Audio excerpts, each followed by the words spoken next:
നമ്മളിപ്പോൾ ഉള്ളത് കൊല്ലം ജില്ലയിലെ പോരുവഴി പെരുവരുത്തി മലനട ക്ഷേത്രത്തിലാണ്. 2024 മലക്കുട മഹോത്സവം മാർച്ച് 22 തീയതിയാണ്. അപ്പോൾ ഉത്സവത്തിൻ്റെ കുറച്ച് വിശേഷങ്ങളും അതോടൊപ്പം തന്നെ വളരെ വ്യത്യസ്തമായ ക്ഷേത്ര ആചാരങ്ങളുള്ള ഒരു ക്ഷേത്രമാണിത്. ഇതിൻ്റെ കുറേ വിശേഷങ്ങളാണ് പ്രേക്ഷകരുമായിട്ട് പങ്കുവെക്കുന്നത്. ഞാൻ തെക്കേ ഇന്ത്യയിലെ ഒരുപാട് ക്ഷേത്രങ്ങളിൽ സഞ്ചരിച്ചിട്ടുണ്ട്, ഒരുപാട് ഉത്സവങ്ങൾ കണ്ടിട്ടുണ്ട്. അപ്പോൾ അതിലെല്ലാം വെച്ച് നോക്കുമ്പോൾ വളരെ വ്യത്യസ്തമായിട്ടുള്ള ഒരു ഉത്സവമുള്ള ഒരു സ്ഥലമാണ്, ഒരു മണ്ണാണിത്. മറ്റ് ക്ഷേത്രങ്ങളിൽ നിന്ന് ഇതിനെ വളരെ വ്യത്യസ്തമാകുന്നത് ഇവിടുത്തെ ആചാരാനുഷ്ഠാനങ്ങൾ തന്നെ ആണ്. ദ്രാവിഡ ആചാരപ്രകാരമുള്ള ആചാരാനുഷ്ഠാനങ്ങളാണ് ഇവിടെയുള്ളത്. ഇവിടെ വരുമ്പോൾ തന്നെ നമുക്കൊരു വല്ലാത്തൊരു ഫീലാണ്. നമുക്ക് സത്യം പറഞ്ഞാൽ ഇവിടെ ഞാൻ നാട്ടിലൊക്കെ ഉള്ള സമയത്ത് ഈവനിങ് ഒക്കെ ഈ പറയുന്ന ആൽത്തറയിൽ ഈ പരിസര പ്രദേശങ്ങളൊക്കെ വന്നിരിക്കുമ്പോൾ നമുക്ക് ഓരോ പോരുവഴിക്കാരന് അവൻ്റെ മനസ്സിന് ഏറ്റവും ശാന്തി സമാധാനവും ഒക്കെ നൽകുന്ന ഒരു സ്ഥലമാണ്. അതോടൊപ്പം തന്നെ ഇവിടുത്തെ ഉത്സവം ഒരു വർഷം ആളുകൾ കാത്തിരിക്കുകയാണ്. ഇവിടുത്തെ പോരുവഴിക്കാർക്ക് ഓണത്തിനേക്കാളൊക്കെ ഒരുപാട് വലുതാണ് ഇവിടുത്തെ മലക്കുട മഹോത്സവം.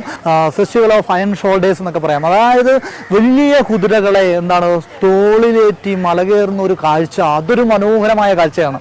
അപ്പോൾ ആ കാഴ്ചകളെല്ലാം തന്നെ നേരിൽ കാണാൻ വേണ്ടി നിങ്ങൾ ഈ മാസം മാർച്ച് 22 മലനടയിലേക്ക് വരിക. നിങ്ങളുടെ ജീവിതത്തിൽ നിങ്ങളുടെ ജീവിതത്തിൽ എൻജോയ് ചെയ്യുന്ന ഏറ്റവും മനോഹരമായ ഉത്സവങ്ങളായിരിക്കും. തീർച്ചയായിട്ടും നമ്മുടെ പ്രേക്ഷകർക്ക് വേണ്ടി നമ്മൾ പറയാം, നിങ്ങളുടെ ജീവിതത്തിൽ ഒരിക്കലെങ്കിലും ഈ മലക്കുട മഹോത്സവം കാണണമെന്നാണ് എനിക്ക് പറയാനുള്ളത്. ദ്രാവിഡാചാരപ്രകാരമുള്ള പൂജകളും പൂജാവിധികളും പൂജാ സങ്കല്പങ്ങളുമാണ് മലനട ഏറ്റവും പ്രധാനപ്പെട്ട പ്രത്യേകത. അതിലുപരി താന്ത്രിക വിധി പ്രകാരമുള്ള പൂജകളോ പൂജാ സമ്പ്രദായമല്ല. നാളൊരു പ്രാധാന്യമില്ല, സമയത്തിന് പ്രാധാന്യമില്ല, രാഹുകാലമില്ല, ഗുളികകാലമില്ല. മലനടയിൽ ഏറ്റവും പ്രധാന ദിവസം വെള്ളിയാഴ്ച. പ്രകൃതിയോടനുബന്ധിച്ചുള്ള ആരാധനകളും ആരാധനാക്രമങ്ങളുമാണ് മലനടയിൽ ഇന്ന് നടത്തപ്പെടുന്നത്. ഏറ്റവും പ്രധാനപ്പെട്ട പൂജാസാധനമായ വെറ്റയെടുക്ക്, കലശം, പട്ട, കറുപ്പുകച്ച, കോഴി, കരിപ്പകട്ടി, ജീവനുള്ള കാള, ജീവനുള്ള ആട്, പിന്നെ കാളയെ കളിപ്പിക്കുക, ഇതൊക്കെയാണ് പ്രധാന നേർച്ചകൾ. അതുപോലെ കാര്യങ്ങൾ നടക്കാനും വേണ്ടി സങ്കല്പിക്കുന്ന നേർച്ചകളുണ്ട്.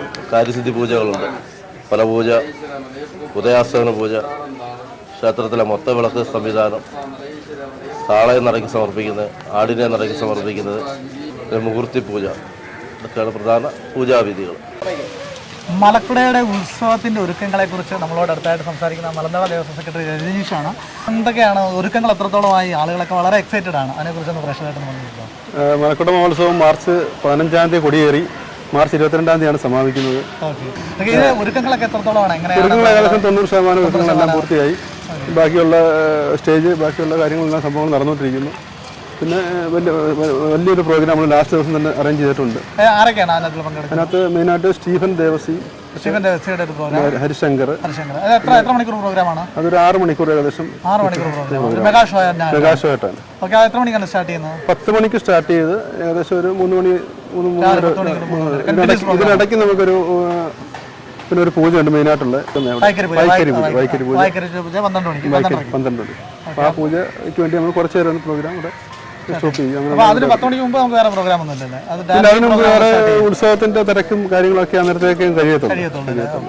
അപ്പൊ അതെല്ലാം ഭംഗിയായിട്ട് അതിന്റെ കാര്യങ്ങളെല്ലാം ഭംഗിയായിട്ട് ചെയ്തിട്ടുണ്ട്. പിന്നെ നല്ല ഉത്സവം എന്നുള്ള രീതിയിൽ എല്ലാവരും വന്ന് പങ്കെടുക്കുക എന്നുള്ളതാണ് ഭരണസമിതിയുടെയും സെക്രട്ടറി എന്ന നിലയിലും എൻ്റെ പറയാനുള്ളത്. അപ്പോൾ എന്തായാലും ഈ വട്ടത്തെ ഉത്സവം ഗംഭീരമായിട്ട് തന്നെ നിങ്ങൾക്ക് നടത്താൻ കഴിയട്ടെ ആത്മാർത്ഥമായിട്ട് ആശംസിക്കുന്നു. മലനട ദേവസ്വം പ്രസിഡന്റാണ്. എൻ്റെ പേര് രവി എന്നാണ്. ഈ ക്ഷേത്രത്തിലെ മലയാള മാസം ആദ്യത്തെ വെള്ളിയാഴ്ച കൊടി കയറിയും 2ാമത്തെ വെള്ളിയാഴ്ചയാണ് ഇവിടുത്തെ സമാപനമായ ഉത്സവം.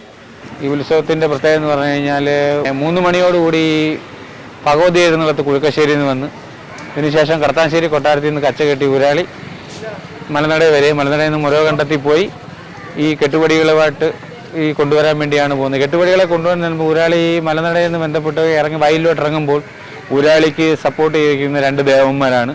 ഒന്ന് വേതാളവും ഒന്ന് അടവിയാണ്. ഇവരും ഈ ദേവന്മാരും ഊരാളിമാരും എല്ലാവരും കൂടിയാണ് ഈ കരക്കെട്ട് കൊണ്ടുവന്ന് ഒരു വലിയ വിജയമാക്കി തീർക്കുകയാണ് ഇവിടുത്തെ ഈ കരക്കെട്ട്. ഇതാണ് ഈ ഉത്സവമായിട്ട് ബന്ധപ്പെട്ടുള്ള കരക്കെട്ടിൻ്റെ പ്രത്യേകത എന്ന് പറഞ്ഞു കഴിഞ്ഞാൽ. പിറ്റേ വെള്ളിയാഴ്ച ഒരു കൊടിയിറക്കും കൂടി ഇതിൻ്റെ സമാപനമാണ്. നിങ്ങൾക്ക് ഇവിടെ നോക്കിയാൽ കാണാം, മലനടക്കുന്നതിൽ ഒരുപാട് ആളുകൾ ഫാമിലിയായിട്ടൊക്കെ വന്ന് കുറേയധികം നേരം സ്പെൻഡ് ചെയ്യുന്നത്. അത് ഈ ഒരു സ്ഥലത്തിൻ്റെ ഒരു എനർജിയാണ്, ഒരു പോസിറ്റീവായിട്ടുള്ള എനർജിയാണ്. അതിലുപരി നമുക്ക് മനസ്സിന് എത്ര ടെൻഷൻ ഉണ്ടെങ്കിലും വിഷമമൊക്കെ ഉണ്ടെങ്കിലും വൈകുന്നേരം വന്ന് അമ്പലത്തിൽ നിന്ന് തൊഴുത് കുറേ നേരം ഇവിടെ ഇരിക്കുമ്പോൾ ഉള്ള ഫീലെന്ന് വെച്ചാൽ നമ്മളെന്താണ് പറയുക, നമുക്ക് നമ്മുടെ മനസ്സിലെ ടെൻഷനും ബാക്കിയുള്ള കാര്യങ്ങളൊക്കെ വിട്ട് നമുക്കൊരു മനസ്സമാധാനം കിട്ടും എന്നുള്ളതാണ്. അതൊക്കെ ഞങ്ങൾ വർഷങ്ങളായിട്ട് എക്സ്പീരിയൻസ് ചെയ്യുന്ന ഒരു കാര്യമാണ്. അപ്പം അതിനൊരു പ്രധാനപ്പെട്ട കാരണം നമുക്ക് പ്രകൃതിയിൽ ലയിക്കുന്ന ഒരു ഫീലാണ് ഇവിടെ വരുന്നത്. അത് നമ്മുടെ മുന്നിലേക്ക് നോക്കുകയാണെങ്കിൽ കണ്ണത്താ ദൂരത്തോളം പാടങ്ങൾ, തെങ്ങും തോപ്പുകളൊക്കെ നമുക്ക് കാണാം. പ്രകൃതിയോട് ലയിക്കുന്ന ഒരു ഫീല്, ഇവിടുത്തെ ഒരു കാലാവസ്ഥ വളരെ മനോഹരം തന്നെയാണ്. എൻ്റെ ഈ ബാക്ക് സൈഡിലുള്ള വയലുകൾ ശൂന്യമാണിപ്പോൾ. പക്ഷേ നിങ്ങൾ മാർച്ച് 22-ാം തീയതി, അതായത് മീനത്തിലെ 2ാം വെള്ളിയാഴ്ച ഇവിടെ വരികയാണെങ്കിൽ ഇതിനകത്ത് ഈ വയലിൽ നിങ്ങൾക്ക് സൂചി കുത്താൻ പോലും സ്ഥലം കാണത്തില്ല. അത്ര മനോഹരമായ ഒരു കെട്ടുകാഴ്ചയാണ്. ഒരിക്കൽ കൂടി എല്ലാവരെയും മലക്കുട മഹോത്സവം കാണാൻ വേണ്ടി, 2024 മലക്കുട മഹോത്സവം കാണാൻ വേണ്ടി ക്ഷണിച്ചുകൊണ്ട് ഈ വീഡിയോ ഇവിടെ അവസാനിപ്പിക്കുകയാണ്. മലക്കുട മഹോത്സവത്തിന് കിട്ടില്ലൻ വീഡിയോസ് നമ്മുടെ ചാനലിലേക്ക് വരുന്നുണ്ട്. അപ്പോൾ അന്ന് ലൈവ് ഉണ്ടായിരിക്കുന്നതാണ് നമ്മുടെ നിക്കീസ് കഫേയിൽ. അന്ന് ഉത്സവ ദിവസം മാർച്ച് 22-ാം തീയതി 3 മണി തൊട്ട് രാത്രി ഉത്സവ പ്രോഗ്രാം എല്ലാം തന്നെ ലൈവ് ഉണ്ടായിരിക്കും. എല്ലാവരും കാണണം. അപ്പോൾ ഈ വീഡിയോയെ കുറിച്ചുള്ള നിങ്ങളുടെ അഭിപ്രായങ്ങൾ കമൻറ്റുകളായി രേഖപ്പെടുത്തുക. അപ്പോൾ എല്ലാവർക്കും ഈ വീഡിയോ ഇഷ്ടമായെന്നായിരുന്നു. വീണ്ടും മറ്റു വീഡിയോ കാണാം. അതുവരേക്കും ബൈ ബൈ, താങ്ക് യു.